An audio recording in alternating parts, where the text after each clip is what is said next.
Playing with Power MTG is supported by Flipside Gaming. When you use the promo code POWER in all caps, you get 10% off orders $10 or more. It saves you money and helps us out at the same time. Also, if you use our promo code from July 8th through August 16th, you'll automatically get entered into a drawing to win a set of all 4 of the new Commander 2019 decks. Check out the link in the description below for more information. Finally, consider supporting us on Patreon. You'll get early access to videos and many more perks. Check out the links in the description below and subscribe today. Thanks!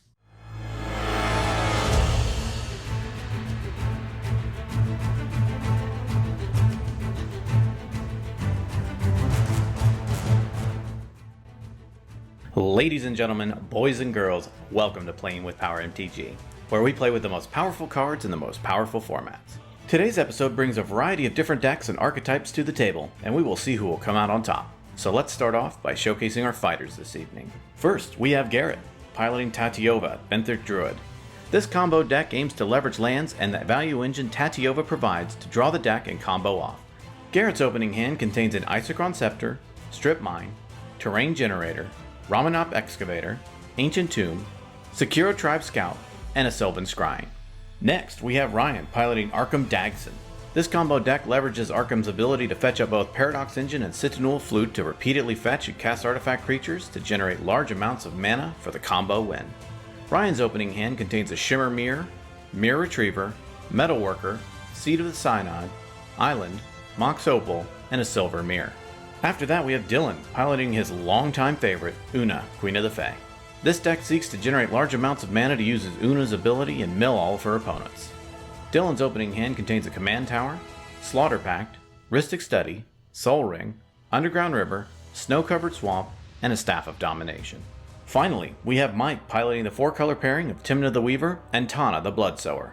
Blood Pod is the name of the game, and this deck seeks to control the board with creatures and fetch up win cons through a number of creature tutors. Mike's opening hand contains a Worldly Tutor, Survival of the Fittest, Eternal Witness, Pyroblast, Sol Ring, Fire Covenant, and a Stomping Ground. Without further ado, let's dive right in. Ryan wins the Ice Bath Challenge and gets to start us off. Ryan plays a Seed of the Synod. He casts a Mox Opal. He passes. Dylan plays an Underground River. He casts a Sol Ring. Feeling good, he passes. Mike plays a Forest for turn. He also casts a Sol Ring. Also feeling pretty good, he passes. Garrett plays an Ancient Tomb. He taps his Ancient Tomb to cast Sol Ring. This was right around when he realized his plan of casting Isochron Scepter and imprinting Sylvan Scrying under it doesn't work because Sylvan Scrying is a sorcery. Feeling not so great about his situation suddenly, he passes to Ryan. Ryan, who feels suddenly very inadequate staring at 3 Sol Rings, plays an Island for turn. He casts a Silver Mirror. He ends his turn. Dylan plays a Command Tower for turn. He casts a Rhystic Study. Feeling super great now, he ships the turn to Mike. Mike plays a Stomping Ground into play untapped, paying 2 life. He casts his commander, Tana the Bloodsower. He gives the turn to Garrett. Garrett plays a Breeding Pool untapped, paying 2 life. He casts a Sylvan Scrying. He fetches up a Tropical Island into his hand and passes the turn. Ryan plays an Island for turn. He casts his commander, Arcum Dagsson, paying the Rhystic tax. He ends his turn. Dylan plays a Snow-Covered Swamp for turn. He looks at his hand, decides to hold up mana, and passes. Mike plays a Forest for turn. He attacks Garrett with Tana. Tana connects, and Mike creates 2 Saplings. In his second main phase, he casts Survival of the Fittest, paying the Rhystic tax. The table begins to discuss which threat is greater to deal with at the moment, their Survival or Ryan's Arcum. After some deliberation, they decide to let Survival resolve. Mike ships the turn to Garrett. Garrett plays a Tropical Island for turn. He taps his Ancient Tomb to help cast his commander, Tatyova, paying the Rhystic tax. Now being the time to act, Dylan responds by casting Slaughter Pact, targeting Ryan's Arcum. He holds priority and taps his Underground River to help cast Mana Drain, targeting Tatyova. Arcum is destroyed, and Tatyova is countered. With nothing else, Garrett passes. Ryan untaps and draws, looks at the board state, and decides to pass with his mana untapped. During his upkeep, Dylan pays for his Slaughter Pact. He plays a Snow-Covered Swamp.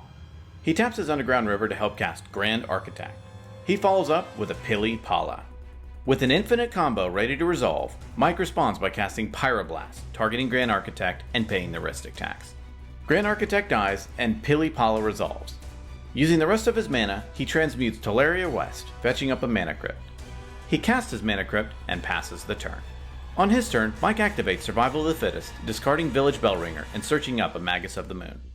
He casts his Magus of the Moon, paying the Rhystic tax. Suddenly, Garrett and Dylan are not feeling great about their board positions, and Ryan responds to the Magus by flashing in a Shimmer Mirror. The Shimmer resolves, and he casts a Mannequin through Shimmer Mirror's ability. Mannequin resolves, and with no other responses, the Magus resolves. Mike plays a Polluted Delta for turn. He attacks Garrett with 2 Saprolines and Dylan with Tana. Tana connects, and Mike creates 2 more Saprolines. He passes the turn. Garrett plays a Terrain Generator for turn. He casts a Paradox Engine, paying the Rhystic tax. Everyone is suddenly very alarmed by what's about to happen, so everyone braces for impact. Surprisingly, Garrett passes the turn. Ryan untaps and draws. He observes the board state again.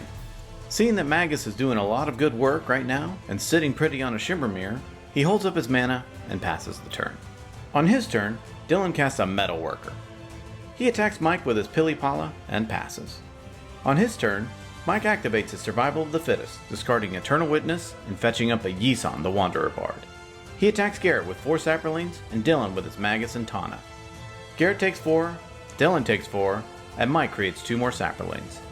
In his second main phase, he casts Yisan the Wanderer Bard. He passes. Garrett plays a Strip Mine for turn. Staring down a bunch of mountains on his board, he decides to give the turn to Ryan. At the end of Garrett's turn, Ryan flashes in his own Metal Worker, paying the Rhystic tax. He also flashes in a Felwar Stone, paying the tax again. Ryan activates Metal Worker, revealing a Sky Diamond and a Mirror Retriever from his hand to add 4 mana to his mana pool. He uses that mana to help cast Arcum Dagsson for the second time. He passes the turn. On his turn, Dylan also activates Metal Worker, revealing a Talisman of Dominance and a Staff of Domination, adding 4 mana to his pool. Now everyone is very worried, and Staff is just what Metal Worker needs to go infinite. He casts his Staff of Domination. Ryan responds by casting Force of Will, exiling a blue card and paying 1 life. Dylan responds by casting Pact of Negation, targeting Ryan's will. Force of Will is countered, and Staff of Domination resolves. He attacks Garrett for 1 with his Pilipala and passes the turn. During his upkeep, Mike casts Worldly Tutor, fetching up a Manglehorn onto the top of his library and paying the Rhystic tax. He attacks Ryan with Yisan and Garrett with his other creatures. Garrett takes 10, Ryan takes 2, and Mike creates 2 Saprolines. In his second main phase, Mike casts Manglehorn, targeting Ryan's Metal Worker and paying the Rhystic tax. Metal Worker is destroyed, and Mike passes to Garrett. Garrett plays a Forest for turn. He casts a Sakura Tribe Scout. He passes to Ryan. Ryan starts off his turn by activating his Arcum Dagsson. Dylan responds by activating his Staff of Domination to draw a card. After that, Dylan casts Opt. He scries the top card, decides to keep it on top, and then draws that card. With nothing else, Arcum's ability resolves. Ryan sacrifices his Silver Mirror and fetches up a Paradox Engine onto the battlefield. He floats mana from his mana rocks and casts Mirror Retriever. A Paradox Engine and Rhystic Study trigger go onto the stack. Ryan pays the Rhystic tax with some of his floating mana. Paradox resolves, and he untaps all of his non-land permanents. Then Mirror Retriever resolves. Ryan activates Arcum again. He sacks his Mirror Retriever and fetches up a Cittanul Flute onto the battlefield. Mirror Retriever's ability goes onto the stack, and he returns Silver Mirror to his hand. Ryan casts Silver Mirror. He pays the tax, his Paradox trigger resolves, and he untaps. Ryan activates his Cittanul Flute for 3. He searches up a Junk Diver into his hand. He casts his Junk Diver. Paradox and Mystic go onto the stack again. He pays the tax, and Paradox untaps his non-land permanents. Ryan demonstrates his loop. He sacks Junk Diver to Arcum, fetching up a mana rock into the battlefield, triggering Junk Diver's ability. He returns an artifact to his hand. He repeatedly does this by casting Mirror Retriever and Junk Diver, sacking them to Arcum's ability, and untapping through Paradox, and then returning the other through their Leave the Battlefield ability. Each time he does this, he nets more and more mana. Eventually, after doing this enough times, he uses Cittanul Flute to fetch up a Walking Ballista. He uses his infinite mana to sink into Walking Ballista, and then shoots the entire table for the win.